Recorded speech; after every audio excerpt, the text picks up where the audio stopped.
As I said, I get back to this fucking cancerous fucking video. So here we go again with um uh, Caleb Maupin telling us constructive criticism because we've got to recap. Constructive criticism and contrarianism are both forms of Satanism now. Constructive Satan, constructive Satanism. I can't remember what the other one was called. Uh, Contrarianism. It's just what it was. Oh man, if you're being constructively critical, you're being a Satanist, but you're being a good, being a good Satanist. According to Caleb, that's how it works. Um, you would think he doesn't know what Satanism is, but he goes on to define Liverian Satanism, and of course, I had to bring it back to a special part of the video, which has taken us back about 8 minutes, but it's worth it. Let's go.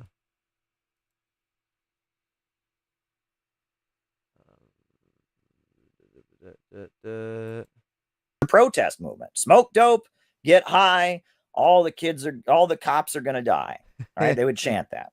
And they would break windows. There was actually an organization in New York City at one point. I kid you not.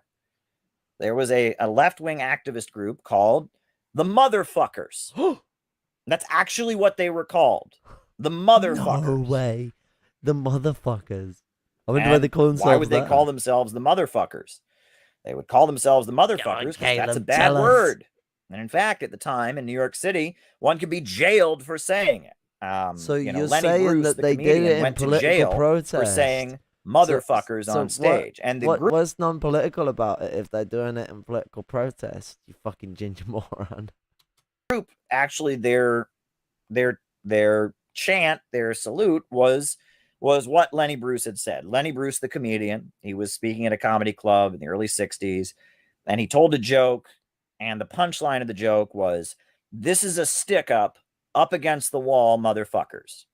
And he said that. The NYPD were in the audience. They handcuffed him and arrested him for obscenity. You can't say that word in public. So this group, the leader of the group would hold his fist up in the air and shout, "Up against the wall."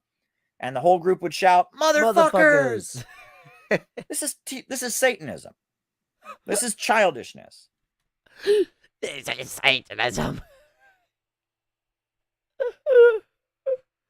They did the swear word. Right? This is childishness. This isn't real politics. But she was an activist, and Caleb Maupin knows what real politics is. Stay back. She liked how the communists were out, not even the communists, but these hippies were out in the street doing that. And then she got involved with a group in New York. I'm sorry, hippies don't do activism. Hippies, they smoke dope, get high, and don't even consider what the cops are gonna do. You might be getting the hippies confused with actual radical strugglers. And yeah, these people did smoke marijuana, Caleb, because a lot of people smoke marijuana. I don't know if you know, but it has cultural significance to a lot of people. It's not just only is it a recreational used herb. I mean, it's really a herb, but drugs have an obscenity to throw towards something as simple as marijuana. But it's also very useful in the medical regions of things. And the plant itself is very good as a material produce. Everything about it is great. There's a lot of cultural meaning to it, not a spiritual meaning behind why a lot of people use marijuana. Like, your understanding of it is pathetically childish. Like, I can understand you having a problem with something like heroin or crack, but we're talking marijuana. You have a big problem with legalization of fucking marijuana. Like, what the fuck is your problem? You're a goddamn Satanist, as you be calling people right now. You're going down with them goddamn Satanists up in the garden. Yeah. New York City, called the New York City Committee to Support the Vietnamese. Now, why did she join this group? Did she join it because to support the Vietnamese? She really, in her heart, felt that the Vietnamese people were right and U.S. imperialism was wrong. There were many people during this time period who did feel that way. There were many people. You know what the thing is here? He's describing a petty bourgeois radical, so he's just describing our criticism that we have of people like him. People who are adventurous, people who are all about the flashy nature of things. Caleb being divorced from the masses, what else is new? Well, no, now he's calling criticism Satanist. Maupin has admitted to being unable to drink alcohol without feeling sick. He is that little white kid from fucking Ohio, isn't he? He's,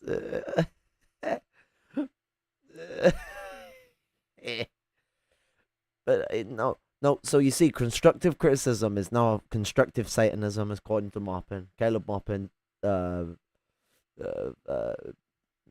can't say PhD. He doesn't have a PhD. Well, what degree did he get in university? Fucking bachelor Caleb Maupin.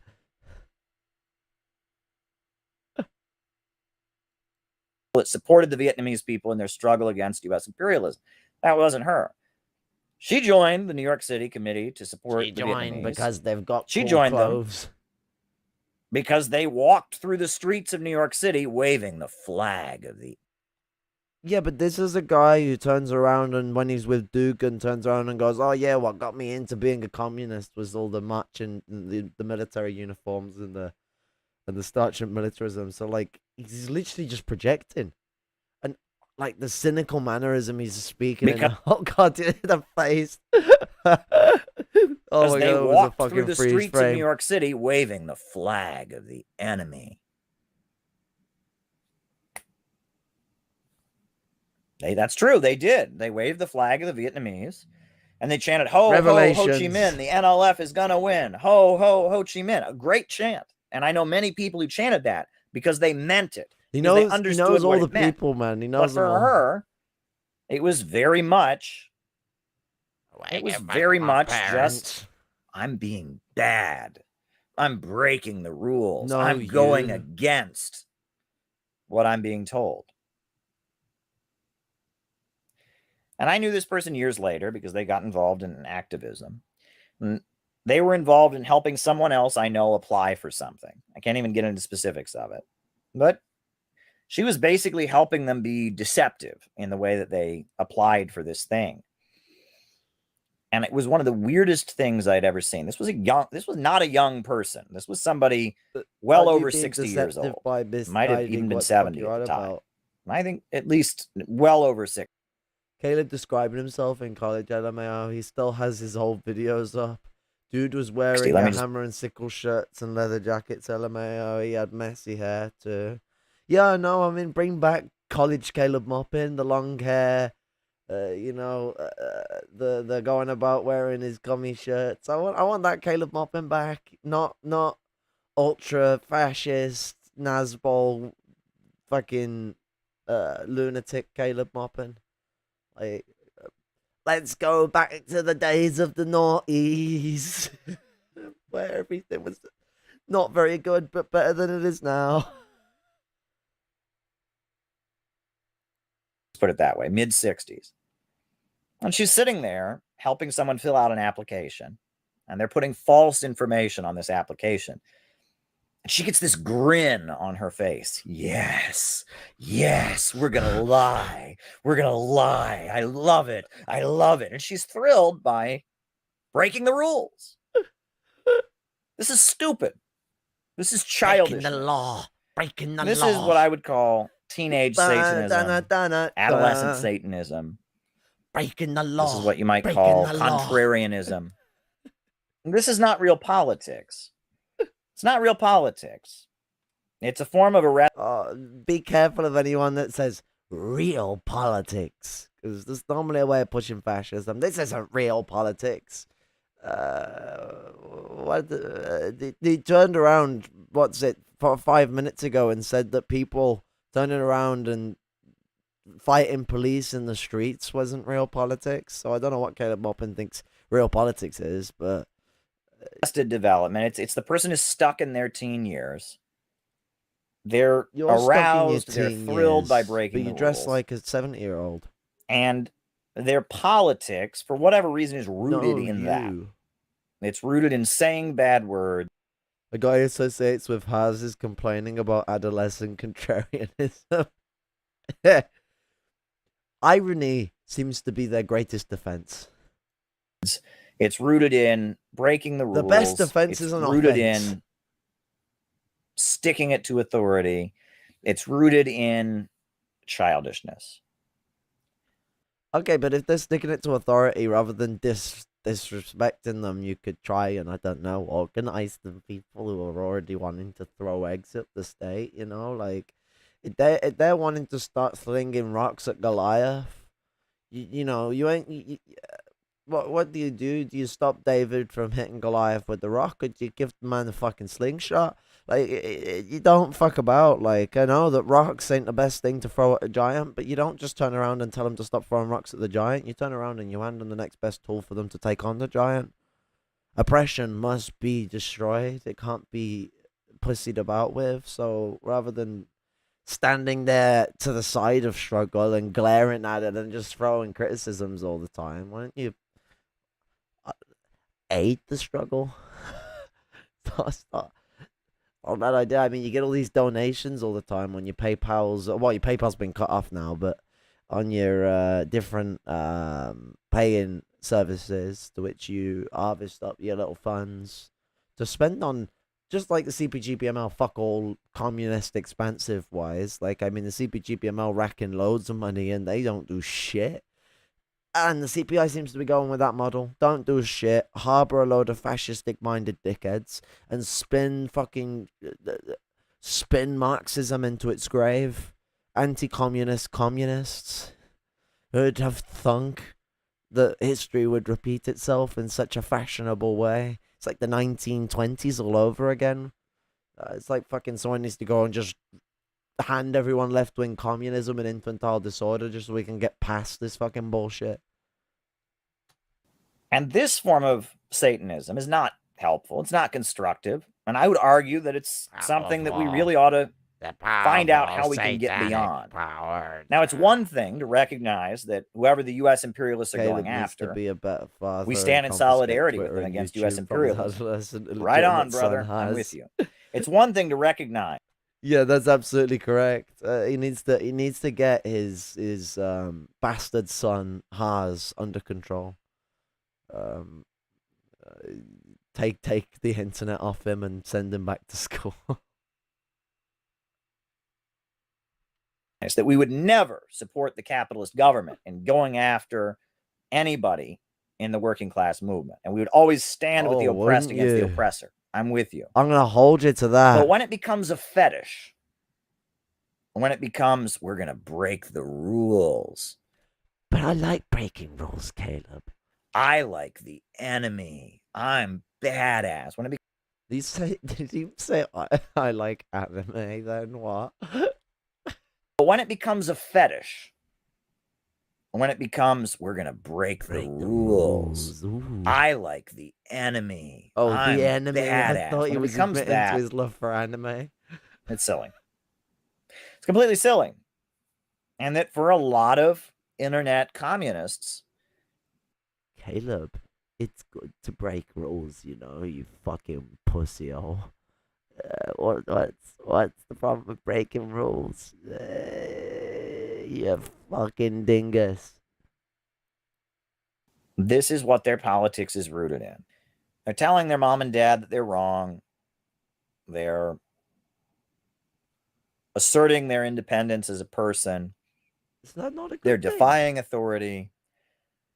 They're disrespecting sacred institutions. They're violating social norms. It's childish. It's not real politics. But this is a kind of very prevalent, a very, very prevalent form of politics. And we need to get beyond that, right? I mean, it's a phase we all go through. You're not a bad person for feeling this way. I certainly felt this way a lot when I was a teenager. But it's not serious politics. Caleb, when you were talking communism at the dinner table, you were told to shut up. The moment I told my dad, the first time I ever told him I was a communist, and the first time I ever told him I joined the Communist Party, I was told to leave the home, and I left the next day. Fuck you. You don't know what it means to take a radical position and fall further poor than you already were growing up for taking said position. You don't know that. You've never been in poverty, Caleb. Never lived on the streets. What do you fucking know about the world to turn around and say this, that, or the other about what makes someone a good radical or a good communist when you disregard the Black Panther Party and ignore the civil rights struggle and put things through this hyper-focused white lens where the failures of white communists during the Cold War, you would then use that to essentially eliminate and ignore the achievements of the not only colonized communists but lumpen proletarian and lumpen aristocrat communists that emerged in the during the Cold War and the Civil Rights era. Utter disregard for those struggles, and he goes out of his way to bastardize Frantz Fanon. He uses quotes from Fred Hampton, but has no respect for Fred Hampton's positions. He's a dirty little Americanist. Dirty. So that's would be the second form of Satanism. We've gone over constructive Satanism. Now we just went over teenage Satanism. Contrarian Teenage Mutant Ninja Satanism. Satanism. Adolescent Satanism. The next type of Satanism that I would go over is probably the most literal form of Satanism. No, the only form of Satanism, which is Liverian Satanism. I mean, the Church of Satan, this is what they actually believe. And, I mean, I will actually pull up Anton LaVey, the founder of the Church of Satan. One of... Mind you, we're at number 3 of 4 different forms of Satanism, and he's only just mentioning the actual one on this list that is the only thing that is an actual form of Satanism. Think about that.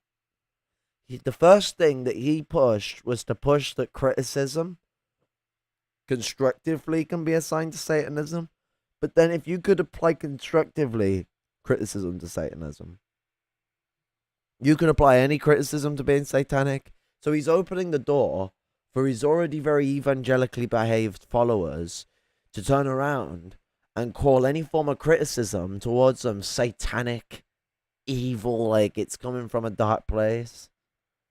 The very smart way of twisting around the logic and parameters of how people operate into engagement.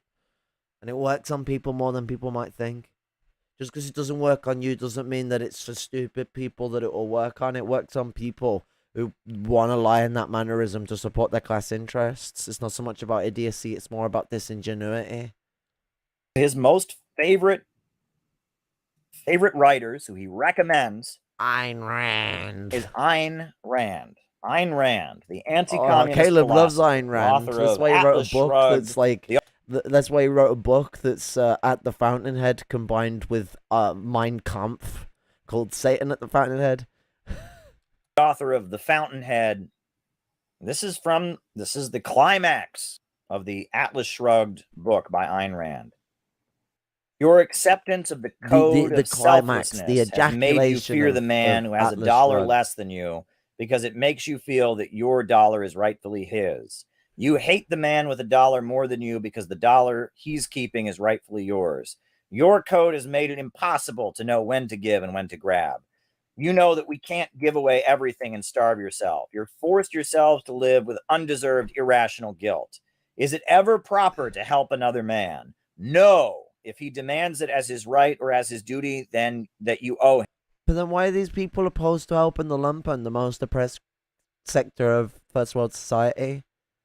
You see it's old doublethink with these guys. Yes, it's your own free choice based. These guys push Hegelianism, for fuck's sake. Don't get any more individualistic than Hegelianism. On judgment of the person and his struggle. This country wasn't built by men who sought handouts. In its brilliant youth, this country showed the rest of the world slaves. What greatness was to the man and what happiness is. I know it's not Caleb that's saying that, but Ayn Rand really fucking pisses me off. And giving away its wealth and feeling guilty for having hate more Ayn than its Rand neighbors. with all the fury in my heart. I swear by my life and my love that I will never live for the sake of another man, nor ask another man to live for the sake of mine. Selfishness as a virtue. That's what I mean. He's got to be aware. It's got to be double think, because the Satan at the Fountainhead is written like, it's written like a love letter to Adolf Hitler and Ayn Rand. Like, the end of the book ends like fucking like Mein Kampf, talking about the one known enemy that we must all unite against, and we all know the one true enemy, the one true problem, and they're intentionally vague for some unknown reason. In a book where he's mentioned about bankers and capitalists already, like, he doesn't need to be vague. Why would he be vague? Well, think about how a lot of Nazis behave. A lot of Nazis talk about the bourgeoisie. That's a part of their game. The BNP, the British Nationalist Party, all about talking about the bourgeoisie and their message to push this quasi-anti-capitalism and their ideals so that they can further counter-revolution off the sparks of revolution. Your world is only the product of sacrifices. While you were dragging the men who made your happiness possible to your sacrificial altars, I beat you to it. I reached them first and told them about the game you were playing. You read the John Galt speech from Atlas Shrugged. This is a rejection of morality. It's saying don't love your neighbor. It's saying don't be kind to others. It's saying don't be selfless. Don't help other people. Now, this is evil. No, you didn't need to tell me that. It's very, very evil. It's very, very evil. You listen to Ayn Rand, you read The Fountainhead, you read Atlas Shrugged. This is evil stuff. It's saying that one should not have empathy. No shit. One should be purely self. These are the guys, like, if we talk about the morals of the US empire, they'll call us moralists and try and demoralize the struggles we're defending.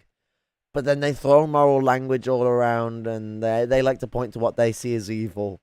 It's all double entendre. It's all a part of their doublethink way of looking at the world, where they're flipping their head all the time. Because they don't actually care about morality. This is, I call them, I might be using a term out of play from what it's defined for, but I call these people moralists. Morals are very important to people. There's a very important thing. Morals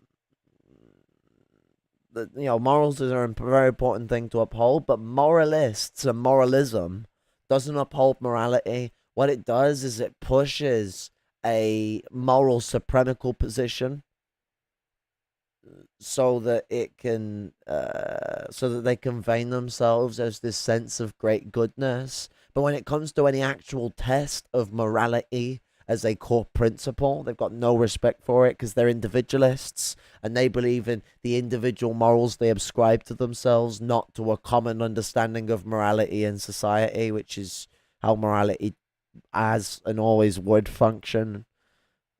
Self-interested. One should not help their fellow man.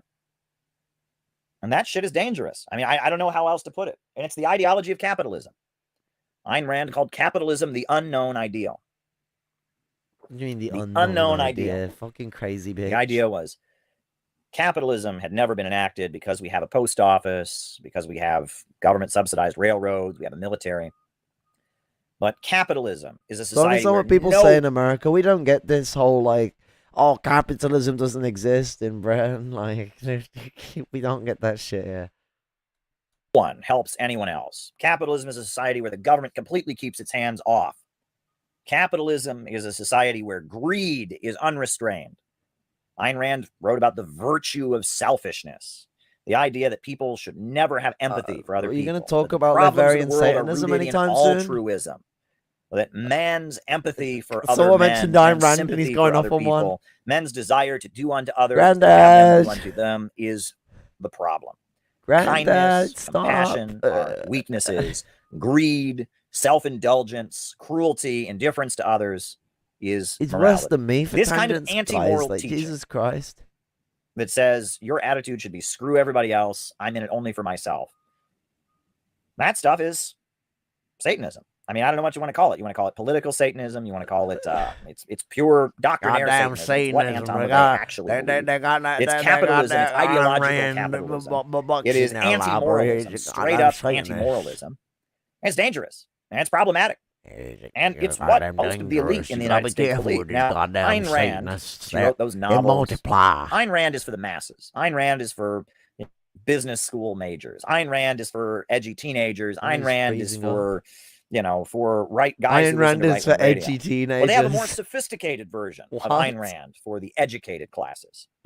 For the educated classes, they've got was like fucking Friedrich Nietzsche doing drugs and making Nietzsche, fun 9/11 jokes. His view is a little bit more sophisticated.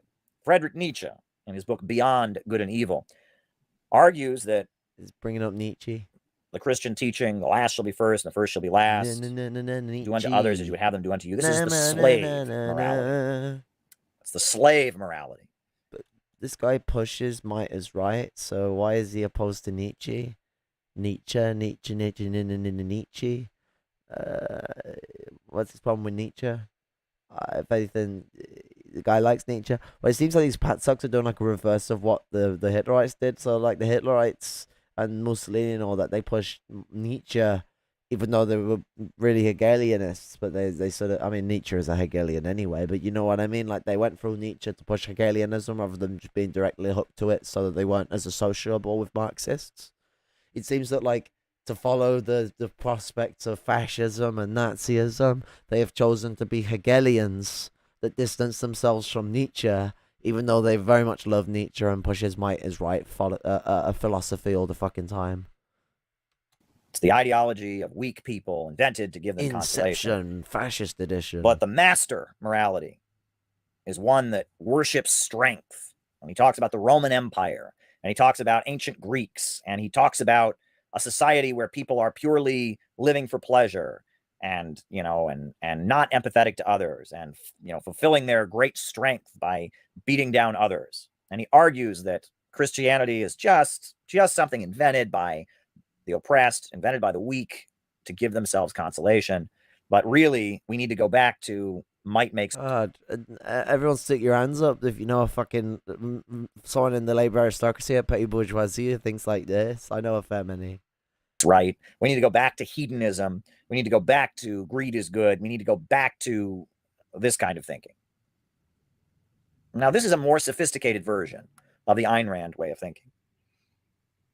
And both of these philosophies, the Nietzsche philosophy, as well as the Ayn Rand philosophy, view the people as the enemy. Right? John Galt's speech is all about how the great men are persecuted. The reason that the rich are rich is they're just so much better than everybody else. They're so much better than everybody else, and the other people are just trying to bring down the superior ones. And Friedrich Nietzsche has a similar mindset. In fact, Friedrich Nietzsche hated the Paris Commune of 1871. A lot of his writing in his final years was dedicated to tearing down the Paris Commune, accusing the Paris Commune of 1871 of being an evil thing because it was the rabble rising up. And Nietzsche, on top of... this is some of the other things that I find quite interesting about Nietzsche, though, is that Nietzsche is very representative of how the petty bourgeoisie operate in regards to how they look at revolution, even the ones who claim to be supportive of it. Ayn Rand, Friedrich Nietzsche, you have Leo Strauss, the ideological father of neoconservatism. Leo Strauss was a philosophy professor. He wrote Persecution and the Art of Writing. And Leo Strauss, he had lived in Germany, and he fled Germany, moved to the United States. He taught at the New School University, eventually moving to the University of Chicago. And Leo Strauss, he argued that all of the great philosophers throughout history, Plato, Socrates, Kant, Descartes, they all wrote in code. And the reason they wrote in code was because they were persecuted. Because if they said what they really believed, the rabble would punish them. The average people who weren't as smart as they were, who couldn't understand the world with their superior rational mind, would punish them. So they had to write in code. And that that if you read Plato, if you read Kant, if you read Descartes, there's two ways of reading it. There's the way the masses would read it, and then there's the coded way that the educated elite could read it. Caleb and of course, thinks like Leo this. Strauss, that's why he feels like he has to break things down to people, like we're all fucking unable to even use their brains, like we're not even humans, like he's telling his dog about it. He'll tell you what the texts really mean.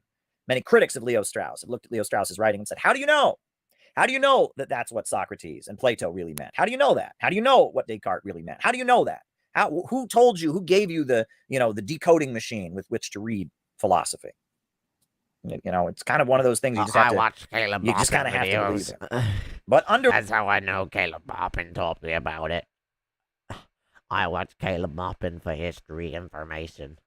underlying Leo Strauss's strange interpretation of philosophers throughout history, there is the belief that the intellectuals, or the great ones, have always lived in fear of the rabble, just like Ayn Rand. But this is a guy who turns around and every time someone who is remotely rabble criticizes him, They're trying to get Antifa to attack me. Antifa's coming after me. And talks about the mob and coming after John Galt. Just like Nietzsche is talking. literally the mob coming after him. It's the same guy who's like, Jason Unruh is going on 4chan to get Antifa to kill me and my wife. Antifa is going to get me.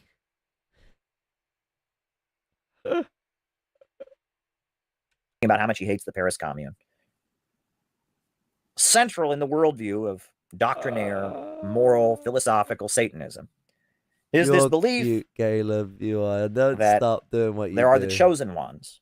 There are the great ones who sit at the center, the elite. And the elite must be protected at all costs from the rabble. And this is essential to their worldview. There are all these people out there that are challenging the power of the elite. And if they get together, it's got to be stopped.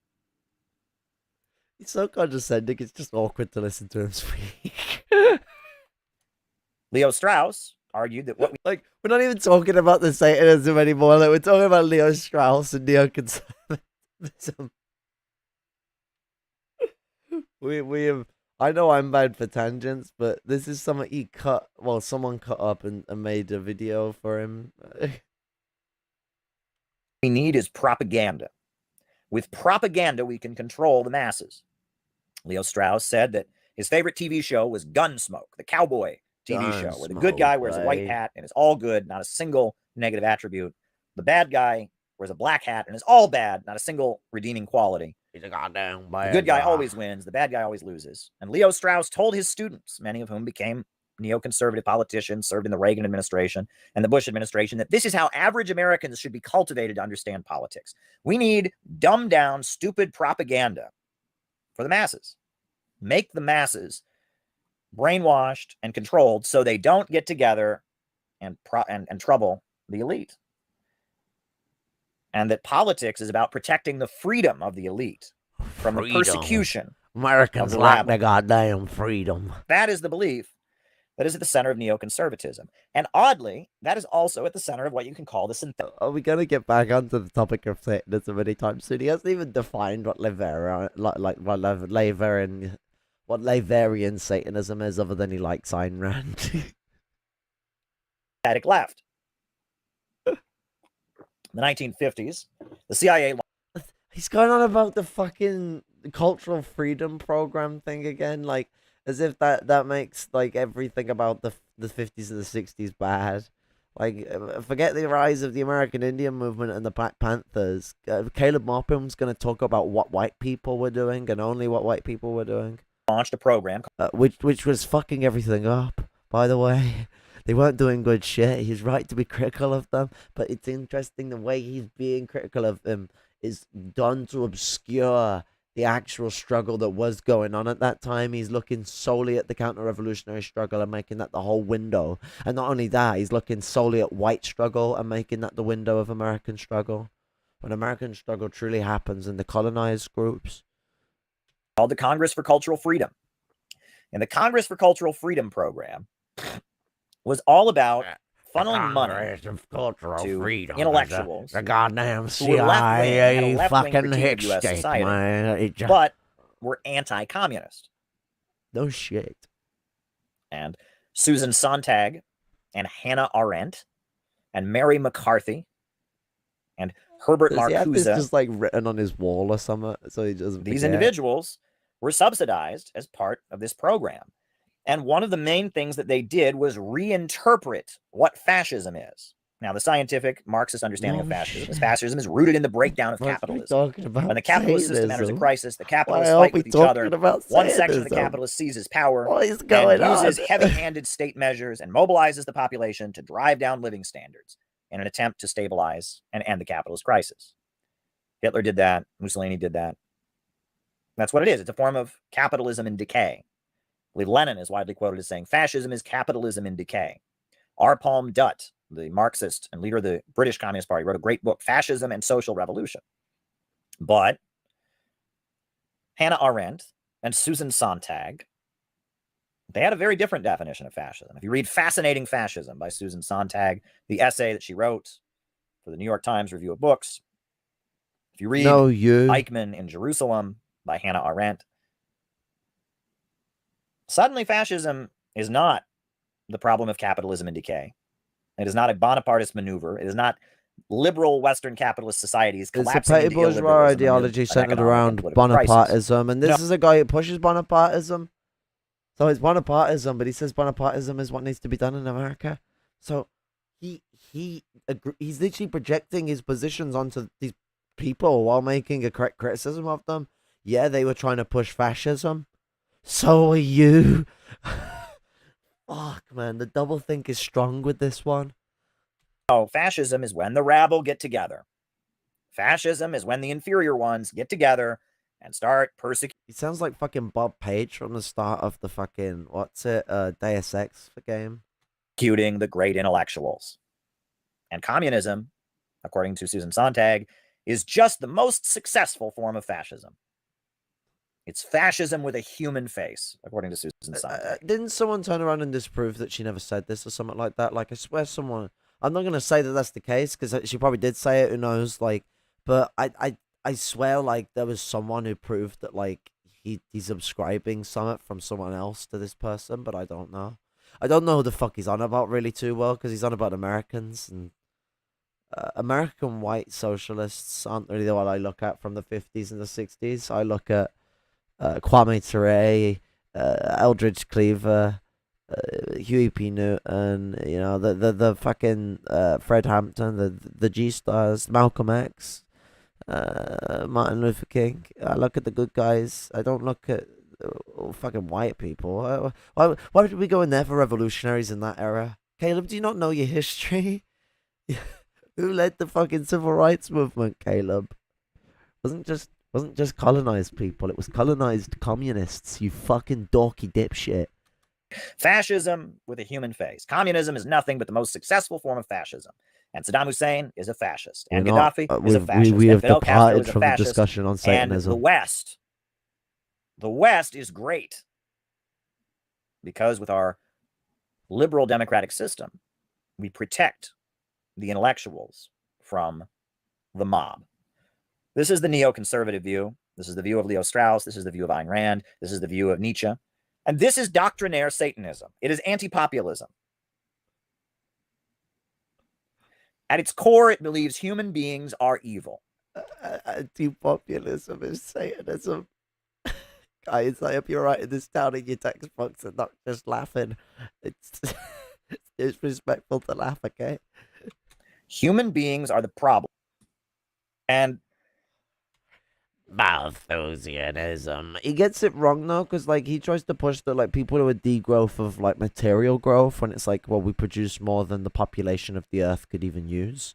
So yeah, we kind of do need to fucking chill the fuck out on the productive growth.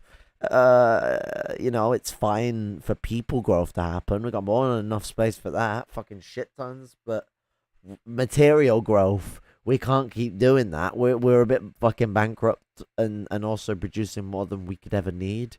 So, but he's spinning it and he's trying to say that the people who are pushed in that position that I just described are Malthusian, when Malthusianism is actually the opposite. Malthusianism pushes for endless material growth at the behest of the population growth, you know, killing off workers to build a post-scarcity system. That's their idea. That's the big petty bourgeois idea, the big fantasy. Use neo-feudalism and Malthusianism and eugenics to build a post-scarce society for themselves and cut off the bottom sector of society. Fascism is very much sourced around like this idea, and Caleb himself actually pushes an idea that would lead to neo-feudalism, mass endless material growth that is going to come at a sacrifice of the people. Really, really look into the shit that he's preaching and what he wants to do to America. He is going to turn America into a slave state where people are worked their asses off to produce mass amounts of wealth, because he wants to put in the same model China used to build its empire. China used the most exploitative measure an imperialist developing nation has ever decided to use against its own people since the days of the British Empire in the 1800s. We've not seen an empire in its home country, not abroad, in its home country, work people as oppressively and abusively as China did in the last 20 years since the days of the British Empire in the early 1900s, late 1800s. 100 years since, we're talking the working of kids and everything. In the noughties, there used to be kids that were working factory jobs and even to the extent of bus driving jobs. So there were 12-year-olds driving fucking public transport. Remember hearing about it when I was a teenager, and what's it? Well, it might have been propaganda. I don't fucking know, but I remember fucking reading it up somewhere, but I doubt the source was reliable. But the point is that the working oppression was very brutal there. I'm sure we've all heard of the was it Ofcom? I can't remember the company that was working people so hard that they would put suicide nets around the building. They would like keep people in like for the whole weekend without them being able to go home and mad shit like that. At the end of the day, that sort of level of labor is not even the point where people are like, okay, labor is like slave labor, like the way that proletarians are worked within the lower class. But this is at the point where it is literal next to slave labor. They're being paid fuck all to live, and they're working all these nasty jobs. And if anyone knows anything about the cultural genocidal practices of China, it's not just about the way that Han colonialism spreads around the country. You also have the fact that they will ship colonized groups that away from their homeland into the east of China, where the industry is built up, and have them go work the industry over there. So they're not just moving Han populations into people's territories. They're taking those people away from their own home and plopping them into a region they're not familiar with, getting them to work in factories. And they move them about these factories. They fuck people over big time. Mess with their heads, mess with their well-being. Get them having to be used to seeing China through only the is it Cantonese that they push as the one Chinese language? I get confused with it sometimes. There's a lot of different languages, and I don't think it is Cantonese. But whatever the language it is, they're pushing as their one going language. They've got a program going on at the moment. It's a bit complicated. It did ease up recently, from what I remember. I think it was like 2 years ago. They eased up on it a bit, but or it might have been less time ago than that. But nonetheless, anyone who's seen the BBC footage of inside them facilities will know how fucking daunting the process that is going in there, and the very suspicious thing that everyone has the exact same story as to why they were there, and why they're being kept in barbed wired facilities. Things.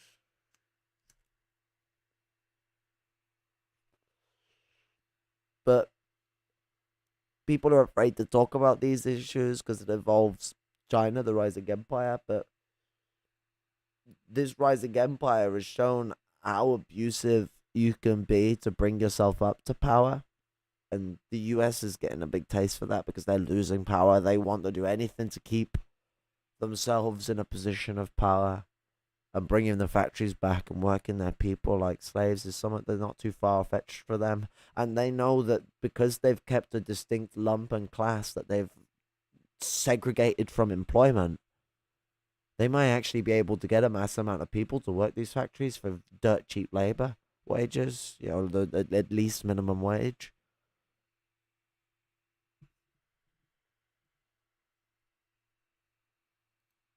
It is a viewpoint that is fundamentally Also, his hands are so pale, it looks like he's wearing white gloves, doesn't it?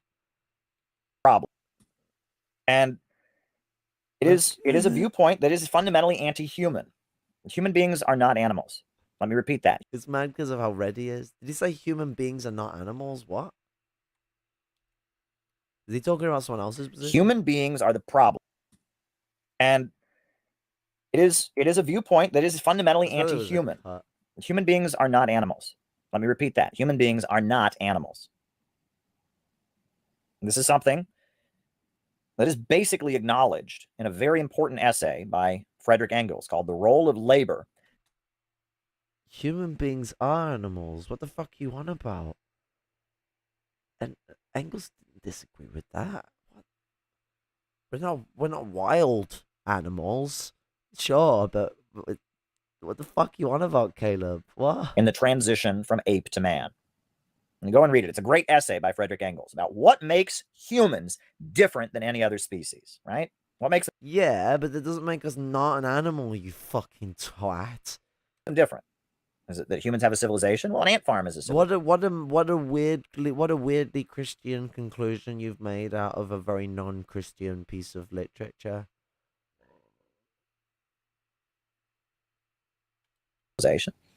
Right? Is it that human beings use tools? Well, you can see different animals using tools. That happens. Right? Is it that we have a language, we have a spoken language? Well, some people argue that some of the way animals communicate, they have a little bit of language. It's not exactly Caleb Maupin is breaking what separates human beings from animals? The fundamental distinction between human beings and animals is that animals only interact with their environment. Humans make the environment serve them. They master animals that the do environment. that. And this is the fundamental difference. This is what Frederick Engels says. All other species only interact with their environment, but humans force the environment to serve them. They master the environment. What's with the slave language, man? And they constantly reinvent the way they interact with the environment. Ants have been building their ant farms the same way for thousands of years. Beavers have been building their beaver dams the same way for thousands of years. But in just 7,000 or 8,000 years, human beings have gone from hunter-gatherers in the woods to space travel and iPhones. There is something unique about mankind. iPhones. Human beings have been endowed by their creator with some kind of special ability. It reminds me of when Theresa May would do speeches, and it's like someone has just written this down for them. They don't know what these things really are.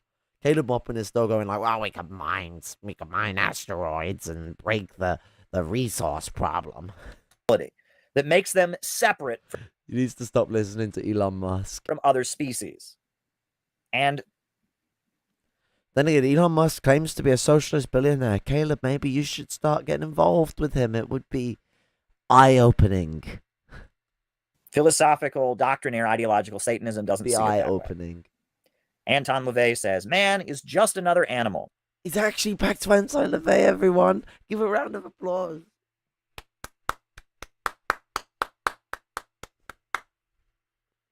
He's back on topic. Sometimes better, but often worse than those that crawl on all fours. That's actually a literal quote. A literal quote from Anton LaVey, the Church of Satan founder, who recommends Ayn Rand. You spoil us, Caleb. Just as a man learned to consume everything edible, he also learned to live in any climate. He spread over the whole of the habitable world, being the only animal fully able to do so of its own accord. Absolutely. You see, as I said, Engels calls man an animal because we are. What is Caleb smoking? Is this from this is from the same fucking piece of work, isn't it, as well? Engels literally says we are animals but different, which it is correct. We are animals with an asterisk. Because we succeeded where other animals may not have. But we're not really exactly the only kind of animals to formalize like this. We're just the only ones that are so massive. Yeah, exactly. I feel Caleb knows how he's obscuring this because I feel like he's trying to appeal to So European Christianity tries to distinctify humanity as completely separate from Animalia. Animalia are just machines of God's creation that were made for man. That's how Christianity justifies itself. So they try and separate man away from being an animal. This isn't so much something that exists in traditional Christianity. I mean, traditional Christianity actually separates the Creator God from the Old Testament and the God that Jesus Christ is representative of. They're seen as two separate beings, and actually, the Old Testament is seen as a being of evil, not of good.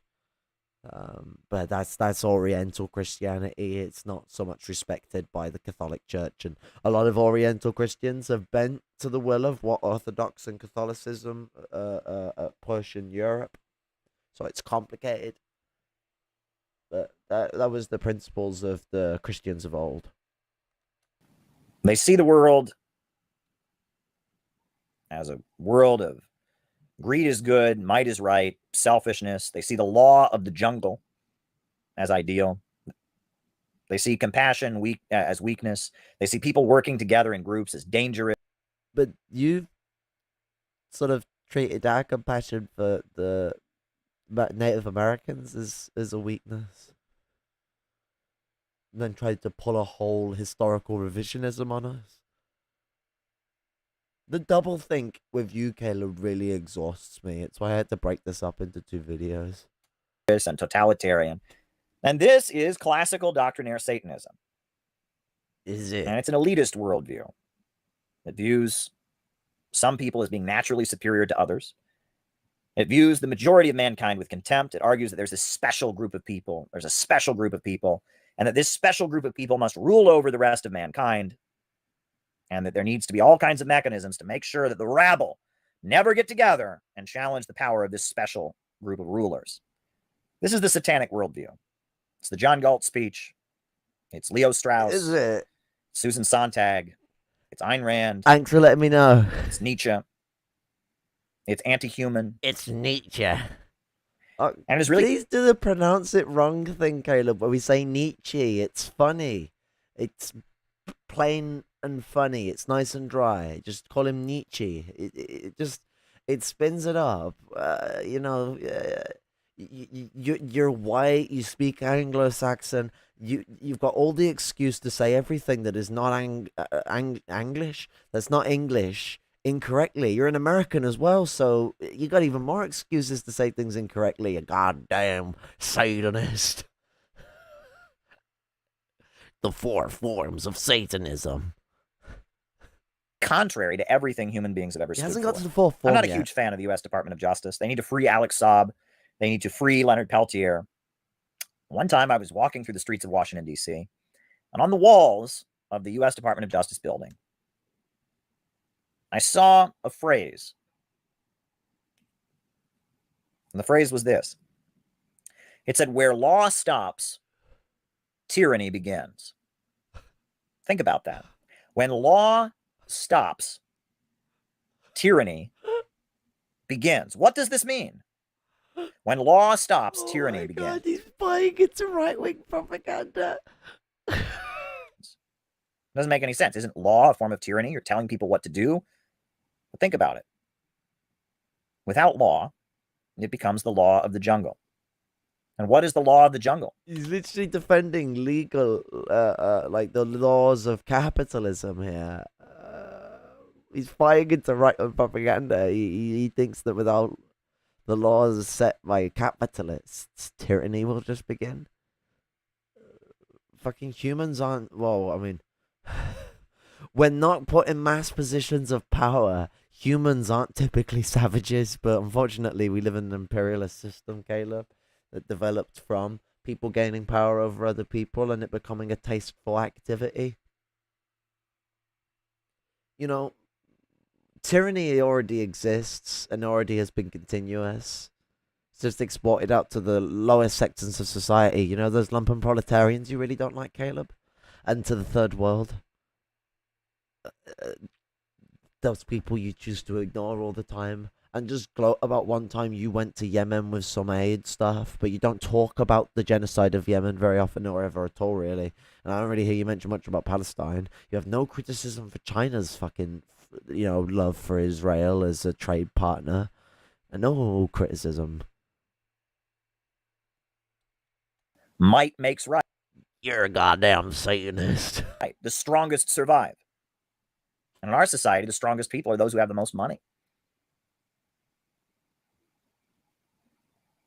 Law and morality are the only things that protect the weak from the strong.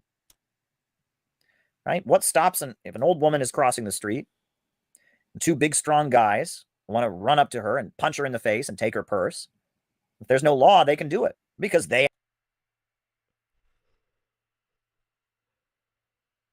Big strong guys don't go around picking on old ladies typically. You know the type of people go and pick on old ladies? That's the type of people who look for easy targets, who are scummy little bastards. Those are the type of people who do that. Caleb, when you come into the lower class, you don't just start losing all your principle. That's how you get your fucking nose broke or your head stomped on. You gotta show respect. You gotta be about yourself. I mean, robberies happen, stabbings happen, mad things happen. Trust me, it's a violent place down here. But it isn't just so simple as, okay, you're now in the lower class, you're gonna go rob, steal, and do drugs. Like, it's not how it works. There's not we're in the lower class now, we don't like law. Oh, time to do the evil, time to be a Satanist. No, it doesn't work like that, Caleb. Maybe for lumpen aristocrats, a little more likely to be you're a goddamn Satanist, but we know how to. So when you're in the lumpen proletariat and you're in the lower class, you typically stick in groups. You're not normally on your own. It's not normally this individualist one-man army sort of thing. That's not how it rolls, because you don't survive like that. You survive when you stick together and you're in a posse. So this idea that you've perceived, it doesn't match up to reality. When I was on the streets, I wasn't on my own. I was always in a group. I was always involved with people, and I always had support because of it. And we all made sure we had what we need, whether that was tobacco, water, food, weed, shelter, anything we fucking needed. And obviously I was a pill addict at the time, so whatever pills I was fucking ticking off my dealer and not paying the full bill of when it came to my payday. Oh, I was fucked up when I was on the streets, man. It's a hard time, but the position goes in is that we stick together and we look out for each other and we do what we can to keep each other on afloat. It's not this might is right individualism sort of throw and whistle that he's trying to perceive it to be. Have the strength. That's coffee wobble. But there is a law. We have laws against robbing people on the street. So the law protects her from the tyranny. The law doesn't stop people from robbing. The law just makes it that when people do rob, they get condemned for it. You know what stops people from robbing? Ending poverty, you fucking gimp. Of those two guys who want to punch her and take her purse. And you know what? The big tough guys are the type of people who are going to turn around and punch the scrawny geezer who's decided to target an old lady if they were walking down the road, because they would be the one witnessing it, not the one doing it. If someone's a big geezer, Caleb, they don't need to go and bully old people to rob people. Do you know what they can do? They can bully people who aren't big geezers. It's the only people who are going to go around bullying the weakest of people are people who are scummy people themselves. People aren't just disrespectful assholes outright. Even people who are robbers, even people who mug people off, they're not just outright disrespectful to everyone they deal with, you know. Yeah, predatory behaviors meet to that level of exploitation, but there is a cap to how a lot of people behave, and it's not so black and white. There's nuances.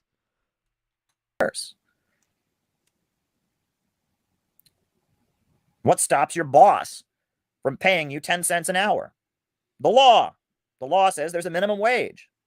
And if it weren't for the law, He could get away with paying you that. Yeah. And that's why workers What have is organized unions and fought for the law, fought absolutely for nothing. Say it again. a minimum wage.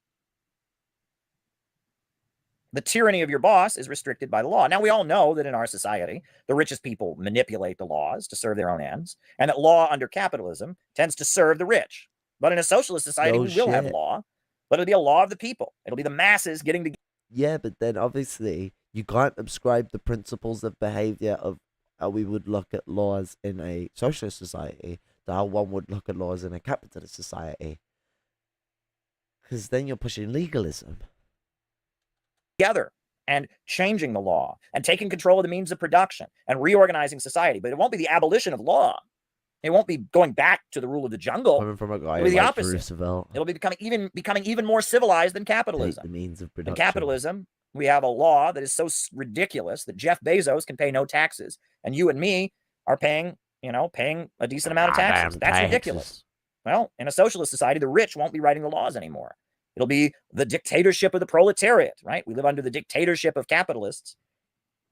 Socialism begins with the dictatorship of the proletariat, with the broad masses of people rising up. But you don't support that. You support pushing fucking Rooseveltian bullshit. Taking control of the means of production, reorganizing society, taking control of the state. I feel like this thing's gone off the rails. Socialism is not dismantling civilization and returning to the law of the jungle. No. Socialism is rising to a higher stage of civilization. It's taking what's special about human beings, that we don't have the law of the jungle, we have actual laws, that we reinvent the way we interact with our environment, that we're constantly going to a higher stage of development. It's taking that to a higher level. It's abolishing the anarchy of production, the chaos of the market, having a rationally planned economy so we can get to a society with so much abundance. Coming from a guy who's allied with someone who said that commodity production doesn't exist anymore in America. Oh, man. What does the fucking movement and distribution of a consumer product do but develop commodity?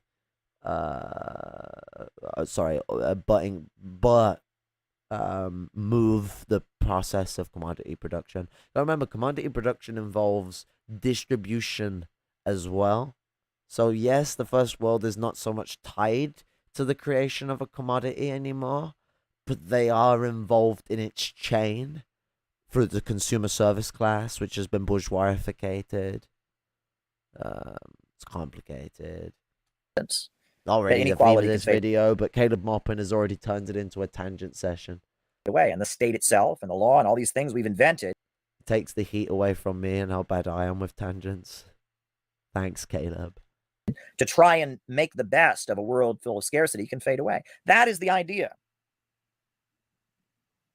But the belief that human beings are naturally barbarians, the belief that it's just law of the jungle and might makes right, the belief that there's some people that are just superior to others and they need to be protected from the rabble, the belief that mankind, the mass majority. But this is how you speak to people and how you operate yourself. What, are you telling me that I'm supposed to believe that you're not thinking like that and that's not how you see the world?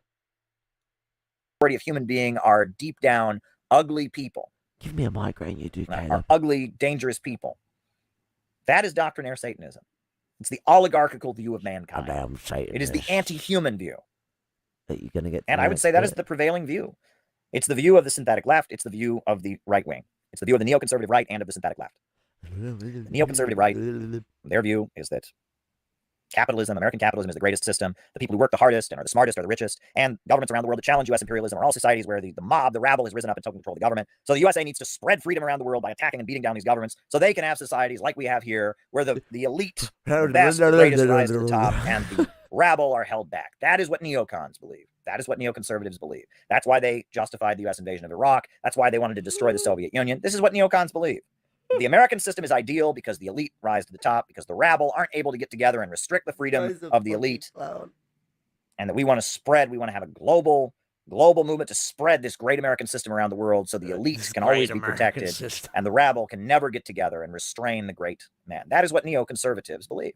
That's what Irving Kristol taught. That's what Leo Strauss taught. That's the neocon belief. And it is satanic. Why are you appealing What does to the that synthetic then left if it's believe? supposedly The synthetic satanic? left believes that whenever people march in uniform, whenever people have a Synthetic collective goal or a left. collective vision, whenever there is, talk of populism or people coming together and fighting for a cause, this is fascism. That it's the red-brown alliance. If communists, want to fight for class struggle, that's class reductionism. It's populism. It's crypto-Trumpism. It's Nazbolism. It's red-brown. Right? That fascism is not the breakdown of capitalism. They I think reject he's got Marxian piles materialism. of They how reject much is class going on struggle. about the They are Red Brown fighting Alliance. for the elite to be able to live their lives however they want, and they are fighting for the rabble to be manipulated. The greatest enemy is Putin. The greatest enemy is China. The greatest. This is the guy who in his breadtube book says that they need to do like a brain trust where they get all these like petty bourgeois people to tell everyone how to live in society as like a big brain unit, and he's saying, Oh, they want to distinctify the aristocracy from the rabble and tell them what to do and lead them like sheep astray. he's projecting. I mean, he's probably not even incorrect about the people he points out a lot, a lot of the breadtube lot, but I don't give a shit. Like, at the end of the day, he literally is projecting himself. Like, he pushing these positions. Like, what are they, challengers? Fucking. Is that what the problem is? Is there not enough room on the turf for the variant fascists disguising themselves as socialists? And yet, when you push Nazbol shit, it is red-brown. Lenin explicitly argues against populism. He said that the populists should go join the socialist revolutionaries if they want to be fed sweets all day. LMAO. I mean, exactly. I mean, populism is Taylorism, and Lenin absolutely not just criticized populism, but I mean Lenin's big book on sort of left-wing communism. Left-wing communism is an infantile disorder. Lenin casually using ableist slurs, but the what's it? He actually criticizes Nazbol and what the initial idea of Nazbol represents in that. And we got to remember, while there is massive differences between the Nazbols of Russia and the Nazbols of Germany, when you look at the historical relevance and the way that they push themselves, they basically represent the same thing. I mean, the Nazbols of Germany were willing to side with the Nazi party at one point. So, like, how'd you throw your coat at that? Yes, they weren't using Nazi symbols because the Nazis had only just started to exist. The Nazbols of Germany were instead just using German imperialist symbols, which is just as fucking bad. Someone should write Patriotic Socialism and Infantile Disorder. Yeah, fucking what's it? I wish I was a capable writer. I'd fucking have a fun time doing that.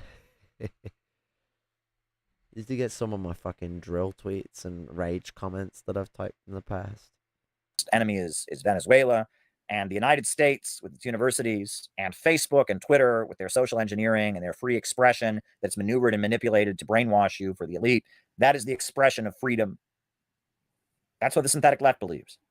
This is the ideology, ideological Satanism, the oligarchical view of mankind, capitalist ideology. That's what essentially this is. Liberalism, you can call it doctrinaire liberalism. This is the prevailing view in our world. This is what Wall Street believes. This is what London believes. This is what Paris believes. This is what the German bankers believe. This is what the London Stock Exchange promotes. This is what they teach at Harvard. This is what they teach at Yale. This is what they teach at business schools. This is what they teach with, this is what they teach. This is what they believe. Individualism above all else. Might is right. Rule of the jungle. This is what they believe. It calls itself anti-totalitarianism. It calls itself liberalism. It calls itself human rights. It calls itself the Western beliefs, the Western civilization. This is what is central to the worldview of those who dominate the world, and it is very, very, very dangerous. And the final type of Satanism that I want to talk about, we've gone over constructive Satanism, which is challenging the power structure, holding us accountable. We've gone over teenage Satanism, which is just contrarianism, rebellion, childish, adolescent. That's a good point to recap. Constructive criticism, according to Caleb, is a form of Satanism called constructive Satanism. And then contrarianism is teenage Satanism. Rebellion, contrarianism, etc. We've gone over ideological and philosophical Satanism, which is the prevailing. Ideological and philosophical Satanism, where he basically never talked about Leverian Satanism and what that actually represents and what they viewpoint of our themselves or society. preach. But now I want to get to the fourth part, the fourth kind. And I don't quite know what to call this fourth form of Satanism, because it's a very Well, yeah, it's sly fucking slant where he's trying to push out that everyone else is the fucking big bad guy when he's literally sits about with Dugan and French fucking French fuckers who are part of an organization that aided the Nazis and the Holocaust. So anyone who may have watched that Dugan conference, well, to Caleb's right is Alexander Dugan, I'm sure everyone knows, but to Caleb's left is a Frenchman, and that Frenchman is the leader of a group called Action Français. Action Français helped the Nazis with the Holocaust, helped them get Jews, Roma, disabled people, and other groups from France and into Germany and put them into the death camps. That's what Action Français is, and that's who Caleb, was happy to shake hands with and sit at the table with and have a good old chat and a laugh with, as if they're all pals and they're all on the right side against the synthetic left. By form of Satanism. It's not, and it's not about Holocaust deniers. They're literally associated with Holocaust contributors more than deniers. Blatant, but it's within all of us. It is the part of yourself that is working against you. Oh, I forgot about this. His final form of Satanism is just self-doubt. It is something that exists in... Which, I guess... It's not really satanic. It's not satanic to doubt yourself.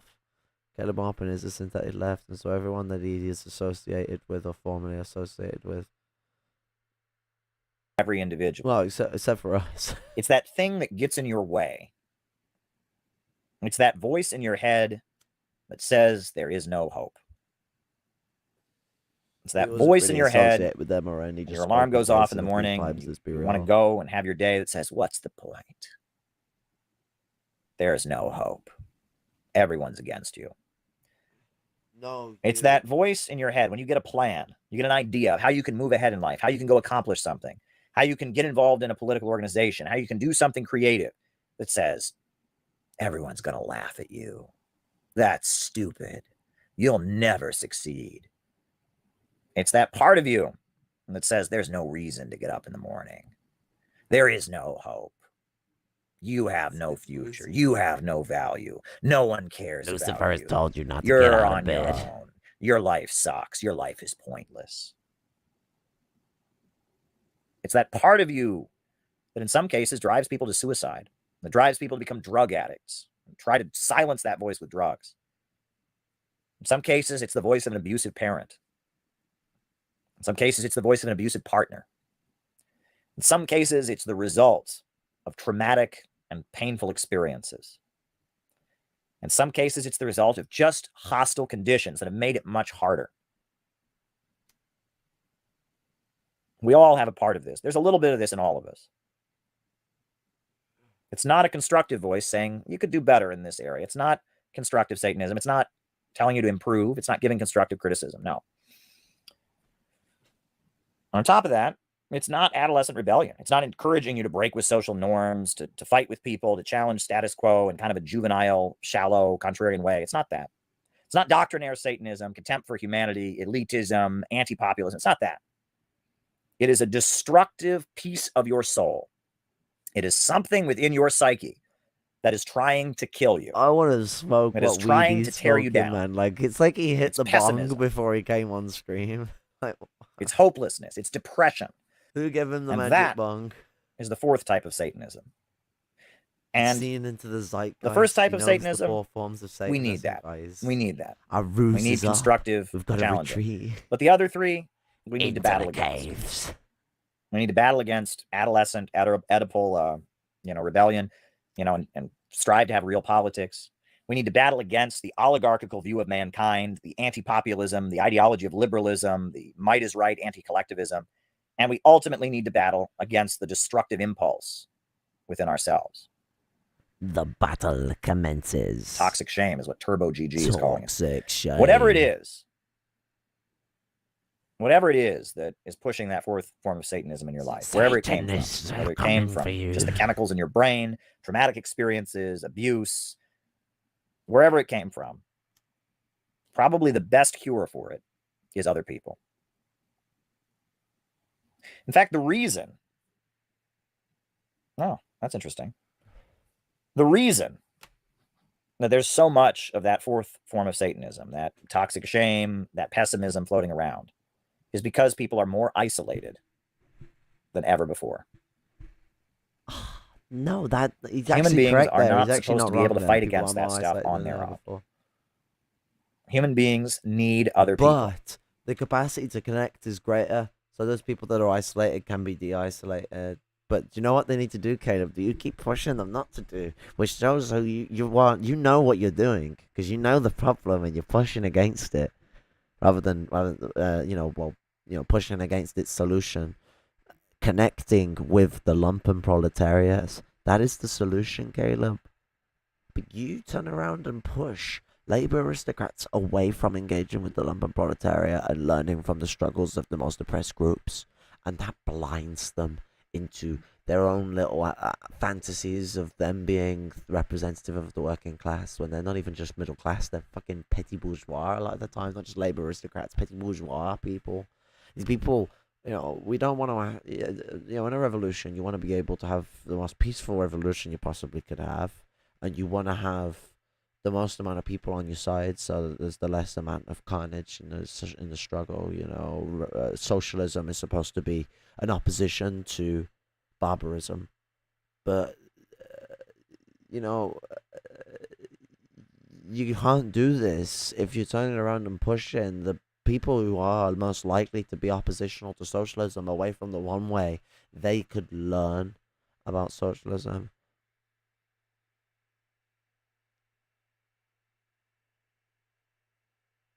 I think he's like mixed the Christian idea of like humans being created in a godly mannerism, and basically like sort of wash that in with evolution. So it's like at the point that we evolved to Homo sapien.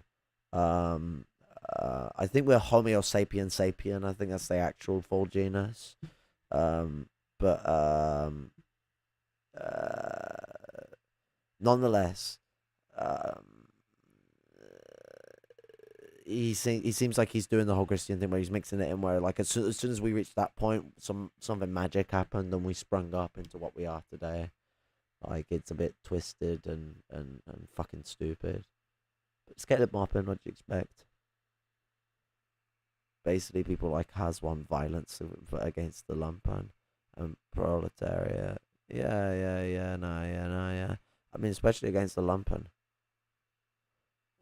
Caleb Maupin, if anything, seeks to isolate the lumpen proletariat and disable people from the conversation and not allowing them to have a voice, especially colonized people. Yeah, absolutely. He literally believes in the might is right ideology. Why else would he argue so heavily against land back? No, absolutely.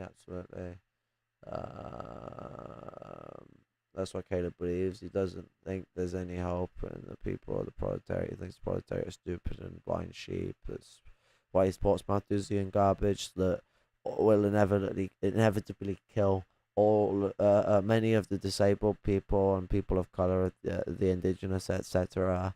If anything, Caleb Maupin, he doesn't have any hope in humanity. That's why he believes in endless growth. He literally believes in oh yeah, I read that bit. Pat Socks welcoming another night of the long knives is a form of socialist revolution.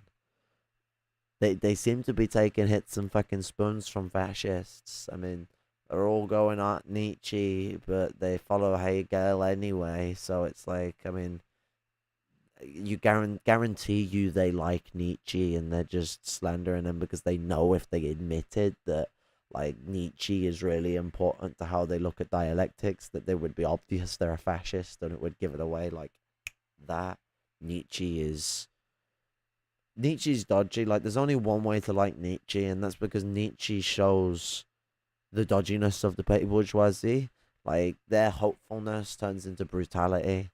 When they see darkness in the world and they see capitalism crumbling, they take a might is right logic around it and implement neo-feudalist goals within the system.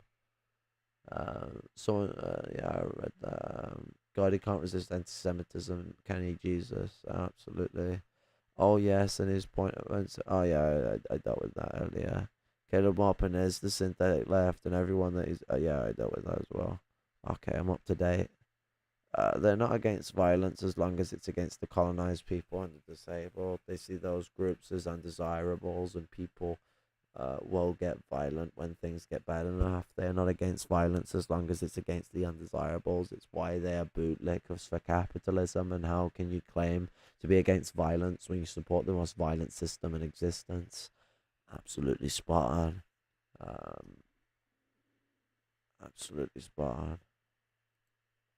Human beings need other people. From the time we were hunter-gatherers in the woods all the way up to today, we've always been collective creatures. Capitalism at the death toll in one country alone. 1.8 billion people have died. These people support the system. Why? That's only in India under the British Empire as well, you know. Like, that 1.8 billion is just the British Empire in India. So much bigger the death toll is. So much bigger. And that's an estimate as well, so it's probably even more than 1.8 billion in India. Any person that you put on their own, alone, isolated, is going to start feeling this way. There's an infamous study by Piaget where there were babies, and they gave them food, and they fed them, but they didn't give them any love. They didn't give them any affection. No one held them, and they all died. It's a very infamous study. They isolated these newborn babies, and they fed them. They had an adult feed them, but then go away from them. And they isolated these newborn babies, and they all died. Human beings cannot live in a state of isolation. They can't. Human beings need other human beings. And it's with other human beings, with the strength of other human beings, working together with other human beings for a goal, studying with other human beings, working together, building off of other people's strength, working as part of a team, interacting with other human beings, growing through our interactions with other human beings. This is how human beings are able to be healthy. It's how they're able to make that pessimism within themselves go away. It's the way they're able to kill that hopelessness, that depression within themselves. And so in a weird way, the first form of Satanism, and the second form of Satanism, and the third form of Satanism is connected to the fourth. They're all connected. They're all connected in their one way or another. If you're a constructive Satanist, they're all connected in one way or another. They're all rooted in how we interact with people. We need to learn to tolerate criticism. We need to learn to have atmospheres in our organizations, in our communities, in our relationships, where people feel free to criticize, where mistakes can be pointed out, where no one's afraid to get up and say the emperor has no clothes, and the emperor doesn't end up walking around naked because no one can criticize him. We need to learn to tolerate constructive Satanism. 2, we need to struggle against the teenage adolescent rebellion.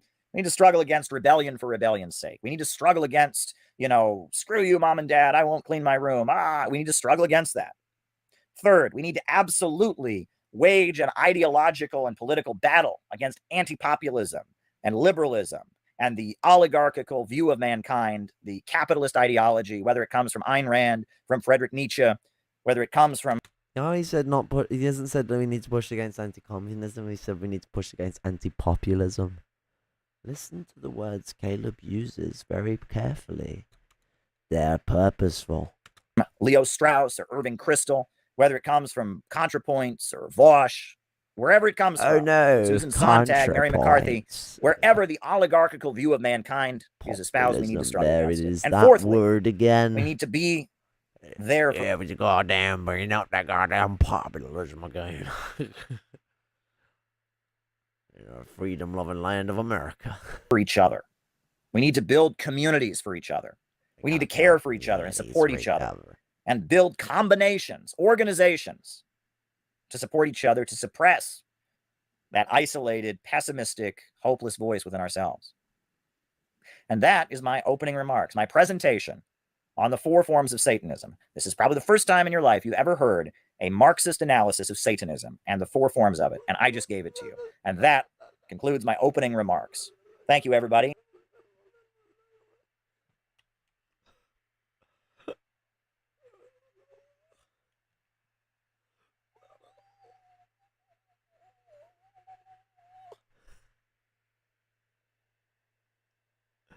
Caleb doesn't even believe in mankind if he truly did. Why the fuck is he a supporter of China, which is literally working overtime to crush revolutions?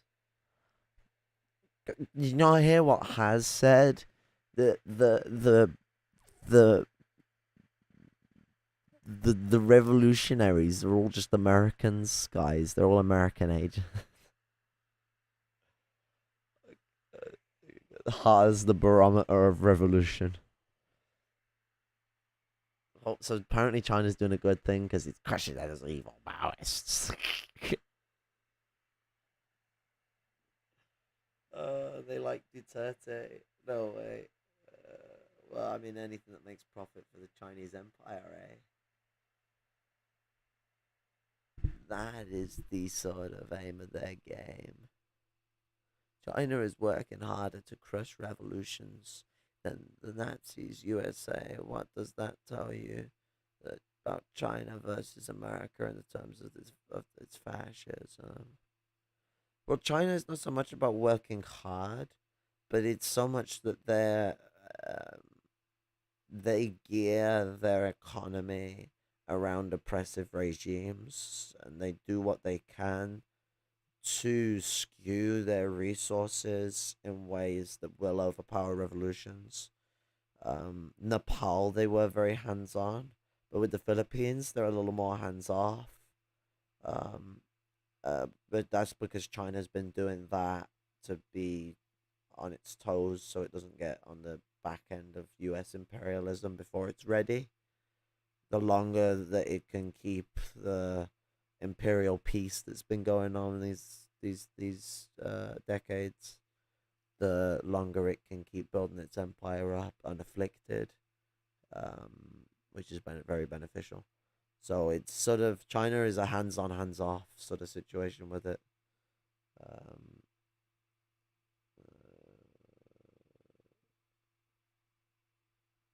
Depends on the situation. It's variable. But that is the end of Caleb talking about the four forms of Satanism, where he almost talked about the one form of Satanism once, but rather than talking about it, went on about Ayn Rand and the Cultural Freedom Program and the synthetic left and neoconservatism and a bit of Nietzsche.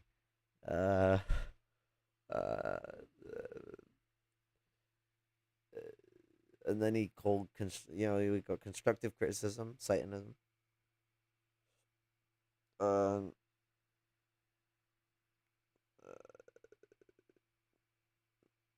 What else? Contrarianism. It's teenage Satanism. And doubting yourself. You're a Satanist. So any of you little bastards out there who've got self-doubt, you're a goddamn Satanist. You should goddamn hang yourself on a goddamn crucifix, you fucking demonic bastard. Caleb Maupin, demon detective. Is he gonna be like the main character in one of those fucking films? On the surface, China may appear to be less anti-communist than America, but if you look at their actions in practice, they're moving more anti-communist. No wonder Dangoids love China. It's because they're they're the next big thing. They're the next big thing. They're what's rising and showing its fangs.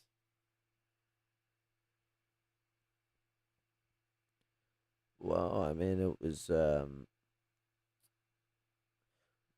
pretty Gucci chatting with you lads and ladettes, women and NBs in between. Nailed it. I hope your comrades enjoyed the video. What's it? Always good for mopping time, eh? I just wish I caught it when you started. I acknowledged peoples. You're late on your own accord. This was a short one. I did not go on too many tangents. Caleb was going on the tangents for me. I didn't know where to go. Thought it would be 48 hours. No. I got the 4 hours in on the first half, but that's because it was really hard to get through the fact he was calling constructive criticism Satanism. Professional, I'm getting better. Or worse. We'll see how things degrade. What's it though?